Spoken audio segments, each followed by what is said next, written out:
ಕಡೆಯನಬೈಲು ಶೆಟ್ಟಿಗೊಪ್ಪ. ನಾನು ಕಳೆದ ವರ್ಷ ನಮ್ಮ ಜಮೀನಿನಲ್ಲಿ ಒಂದು 2 ಬೋರ್ ಹೊಡೆದು ಅದರಲ್ಲಿ ನೀರು ಬಂದಿಲ್ಲ. ಈ ಸರಿ ಗೃಹಲಕ್ಷ್ಮಿ ಯೋಜನೆಯ ಒಂದು 13 ಕಂತು ಹಣ ನಮ್ಮ ಧರ್ಮಪತ್ನಿಗೆ ಬಂದಿತ್ತು. ಆ ಹಣದಲ್ಲಿ ಒಂದು ಬೋರ್ ಕೊರೆಸಿದ್ರು. ನಮ್ಮ ಮನೇಲಿ ಹೇಳಿದಾಗ ನಮ್ಮಮ್ಮನಿಗೂ 13 ಕಂತು ಹಣ ಬಂದಿತ್ತು. ಅದು ಕೂಡ ನಮ್ಮ ಜಮೀನಿನಲ್ಲಿ ಬೋರ್ ಹೊಡಲಿಕ್ಕೆ ಅವರು ಸಹಾಯ ಮಾಡಿದರು.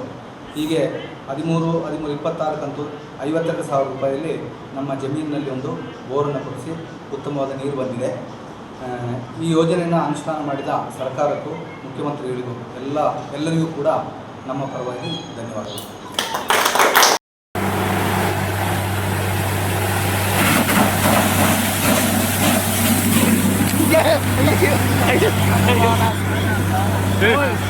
ಸಾನಾ